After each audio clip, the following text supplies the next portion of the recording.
सुंदरवन के जंगल में बंटी कबूतर अपनी पत्नी टुनटुनी चिड़िया के साथ रहता था। दोनों पति पत्नी दही बेचा करते थे। उनके घर में एक प्यारी सी गाय थी जिसका नाम गायू था। अजी सुनते हो, दुकान से आते समय गायों के लिए हरी हरी घास लेते आना। मेरी गाय को हरी हरी घास बहुत पसंद है। ठीक है भाग्यवान, लेता आऊंगा। बंटी कबूतर शाम को दही बेचने चला जाता है। तब तक आप लोग कमेंट पे बताएं 30 डिवाइडेड बाय 6 कितने होते हैं। दही ले लो, दही स्वादिष्ट और मीठी दही, एक बार खाओगे तो बार बार खाओगे। ले लो मीठी स्वादिष्ट दही, खा लो मीठी और स्वादिष्ट दही। अरे ओ दही वाले भैया, मुझे 1 किलो दही देना। अभी देता हूँ बहन जी। बंटी भैया, तुम्हारी दही खाए बिना भोजन तो हजम होता ही नहीं। ये मीठी तो है ना? हाँ बहन, अगर मेरी दही मीठी ना हो तो पैसे नहीं लूंगा। इस तरह 2-3 घंटों में ही बंटी की सारी दही बिक जाती थी। ये सब उसका पड़ोसी कालू कौवा देखा करता था। वो उससे बहुत जलता था। अरे सुंदरी, दही का व्यापार तो हम लोग भी करते हैं, पर ये बंटी के दही में ऐसा क्या खास होता है जो सारे ग्राहक इसी से दही खरीदना पसंद करते हैं? अजी, तुम दूसरों की तरक्की देख देख कर क्यों अपना खून जलाते रहते हो? रंग तो तुम्हारा पहले से ही काला है और जलने की वजह से और काला पड़ गया है। अपने काम पर ध्यान दो, जिसकी किस्मत में जितना होता है वही मिलता है। चल भाग यहाँ से, बड़ी आई मुझे भाषण देने वाली। जाकर अपना काम कर और मुझे अपना काम करने दे। सुंदरी कौवी वहाँ से चली जाती है। उसके जाने के बाद कालू कौवा सोचने लगता है कैसे इसके व्यापार को बंद कराया जाए। अगले दिन जब टुनटुनी अपने गाय का दूध निकालने जाती है तो गायू गाय बेसुध पड़ी थी। गायू, अरे ओ गायू, क्या हुआ तुझे? तो इस तरह बेसुध क्यों पड़ी है? सुनहरी के बापू, जल्दी आओ, देखो ना अपनी गायू को क्या हो गया है। ये कुछ बोल ही नहीं रही है। तभी दौड़ा दौड़ा बंटी कबूतर वहाँ आता है और गायू को देखकर टुनटुनी से कहता है, टुनटुनी, अब हमारी गाय कभी नहीं बोलेगी। इसे किसी पापी ने जहर दे दिया है।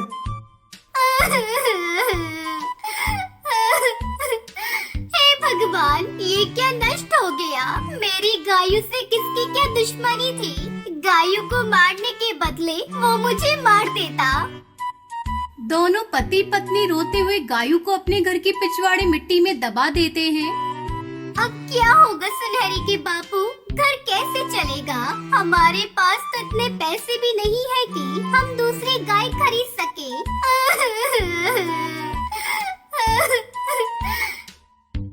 उठो टुनटुनी, उठो, चलो घर चलो। अब सब ऊपर वाले के हाथ में ही है, वही हम लोगों को रास्ता दिखाएगा।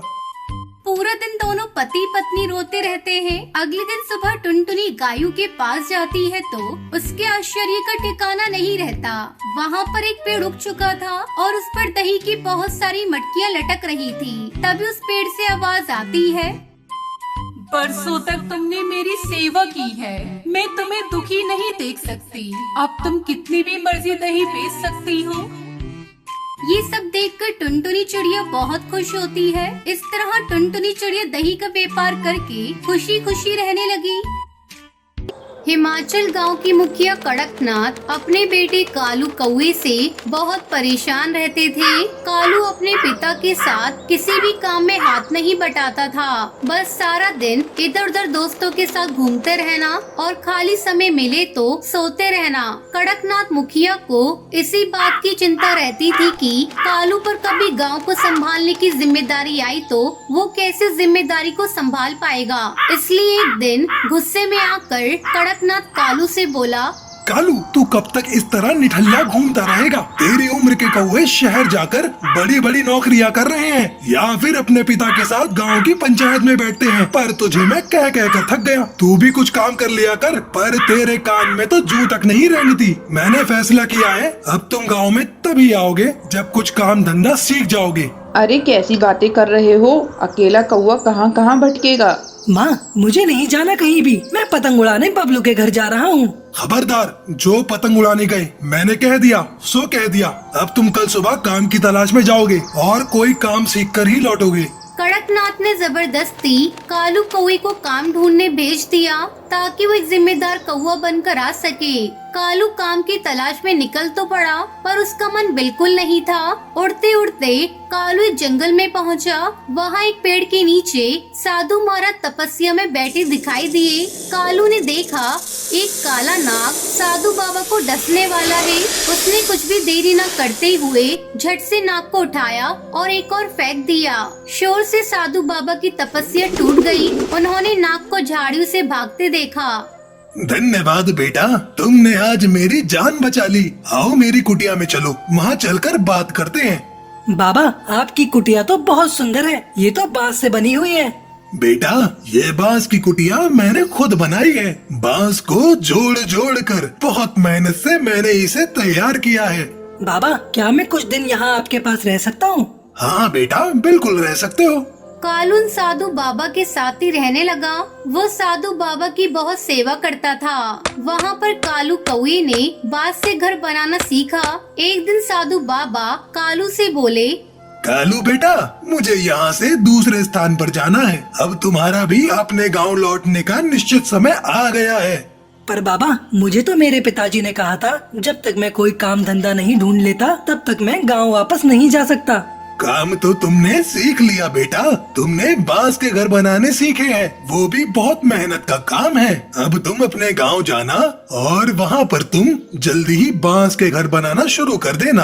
बस ये काम है। एक दिन ये बांस के घर तुम्हारे बहुत काम आएंगे। कालू साधु बाबा से विदा लेकर वापस गांव पहुंच जाता है और अगले दिन बांस मंगवाकर पूरे गांव में बांस के घर बनाना शुरू कर देता है। पता नहीं इस कौवे को मैंने काम धंधा ढूंढने भेजा था, पर ये तो बांस के घर बनाने में लग गया है। देखने में घर कितना सुंदर और मजबूत है। पर ये घर किस काम के? यहाँ कौन रहेगा? हैं? गांव में सबके अपने अपने घर, अपनी अपनी जमीन जायदाद है और ये फिजूल की मेहनत कर रहा है। कालू कुछ ही दिनों में पूरे गांव में जगह जगह बांस के घर बना लेता है। मानसून आ चुका था और हिमाचल गांव में कई दिनों से मूसलाधार बारिश हो रही थी। एक शाम पानी का बहाव तेज हो गया जिससे हिमाचल गांव बाढ़ की चपेट में आ गया। हिमाचल के साथ साथ आसपास के बहुत से गांव बाढ़ में डूब रहे थे। हिमाचल गांव के पक्षी हाहाकार मचाने लगे। तभी उन्हें गांव में बने बांस के घर दिखाई दिए जो काफी ऊंचे बने हुए और उन बांस के घरों की छत तक बाढ़ का पानी नहीं पहुंच रहा था। पूरे गांव ने बाढ़ से बचने के लिए कालू के द्वारा बनाए गए बांस के घरों में शरण ली। कड़कनाथ भी अपने बेटे कालू और अपनी पत्नी सुंदरी के साथ उसी बांस के घर में शरण लेता है। बापू, मुझे साधु बाबा ने बोला था कि वक्त आने पर ये बांस के घर बहुत काम आएंगे और आज हमारा पूरा गांव बाढ़ की चपेट में आ गया है। गांव में एक एक घर बाढ़ में डूब गया है, पर ये बांस के बने घर नहीं डूबे। हमारा पूरा गांव सुरक्षित है। हाँ कालू बेटा, तुमने तो सचमुच अपने गांव के लिए जो किया है वो मैं भी नहीं कर सकता। मुझे तुम पर गर्व है मेरे बच्चे। कुछ दिनों बाद सब कुछ ठीक हो गया। गांव वालों ने कालू की बहुत तारीफ की और फिर कालू खुशी खुशी अपने गांव में रहने लगा। तो ये थी आज की कहानी। आज का सवाल ये है, साधु बाबा कालू कौवे को क्या काम सिखाते हैं? अगर आपको पता है तो आप हमें कमेंट करके जरूर बताएं। वीडियो अच्छी लगी हो तो इस वीडियो को लाइक और शेयर करना ना भूलें। माँ जी कुछ तो बोलिए। माँ जी, आप इतनी जल्दी हमें छोड़कर नहीं जा सकती।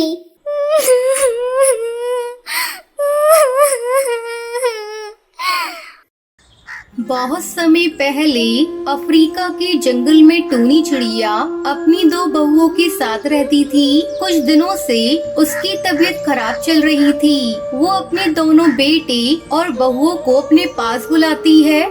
मेरे बच्चों, मुझे लगता है अब मैं ज्यादा दिनों तक जिंदा नहीं रह पाऊंगी। मैं चाहती हूँ अपने जीते जी सारी जमीन जायदाद तुम दोनों में बराबर बराबर बांट दूं। अरे माँ जी, आप अपनी मुँह से ये क्या अपशगुनी बातें बोल रही हैं? मरे आपके दुश्मन, आप जल्दी ठीक हो जाएंगी। नहीं टुनटुनी बहू, मेरा बुलावा ऊपर वाले के यहाँ से आ गया है। अपने जीते जी बंटवारा कर दूंगी तो चैन से मर सकूंगी। हाँ माँ जी, आप बिल्कुल सही कह रही हैं। वैसे भी आपको देखकर लगता है आप बस 1-2 दिनों की ही मेहमान हैं। आप ऐसा करिए, ये घर मेरे नाम कर दीजिए और जंगल के बाहर वाली जमीन टुनटुनी और कालू कौवे को दे दीजिए। लूसी बहू, ये तुम क्या कह रही हो? वो जमीन तो बंजर है, उस जमीन पर कई सालों से खेती नहीं हुई है। तो क्या हुआ, कालू हट्टा कट्टा है, मेहनत करेगा तो बंजर जमीन भी उपजाऊ हो जाएगी। माँ जी, लूसी भाभी को जो चाहिए वो दे दीजिए, हम लोगों को कुछ नहीं चाहिए। टुनटुनी बहू, तुम बहुत अच्छी हो। पिछले जन्म में मैंने जरूर कोई पुण्य किया होगा जो तुम्हारी जैसी बहू मुझे मिली। दोनों बेटे और बहुओं को उनका हिस्सा देकर टूनी चिड़िया राहत की सांस लेती है। टुनटुनी, ऐसा करो, तुम माँ जी को अपने साथ लेती जाओ। मुझे कुछ दिनों अपने मायके जाना है। अगर मैं चली गई तो माँ जी की देखभाल कौन करेगा? ठीक है भाभी, आप बेफिक्र होकर अपने मायके जाइए, मैं माँ जी का ख्याल रख लूंगी। कालू कौआ अपनी माँ और पत्नी के साथ एक छोटा सा घोंसला बनाकर रहने लगता है। इस तरह कुछ दिन गुजर जाते हैं। एक दिन कालू कौआ टुनटुनी चिड़िया से कहता है, टुनटुनी, चलो खेत की सफाई करके सारे कंकड़ पत्थर हटा देते हैं, फिर माँ का आशीर्वाद लेकर बैगन की खेती करेंगे। ये तो आपने बहुत अच्छा सोचा है जी, देर करने से कोई फायदा नहीं, हम आज से ही खेत की सफाई शुरू कर देते हैं। दोनों पति पत्नी मिलकर खेत का सारा कंकड़ पत्थर हटाकर उसकी सफाई करते हैं, फिर उसमें मिट्टी और खाद डालते हैं।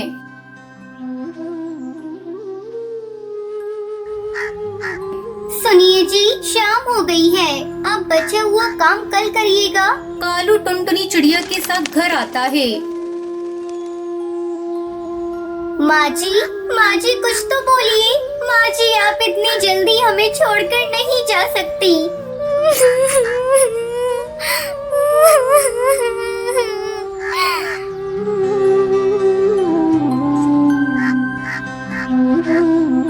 दुखी मन से कालू कौआ अपनी माँ को खेत में ही दफना देता है। माँ, अपना आशीर्वाद सदा हम पर बनाए रखना। अगले दिन कालू अपने खेत में बैंगन के छोटे छोटे पौधे लगा देता है और दिन रात उसकी अच्छी तरह से देखभाल करने लगता है।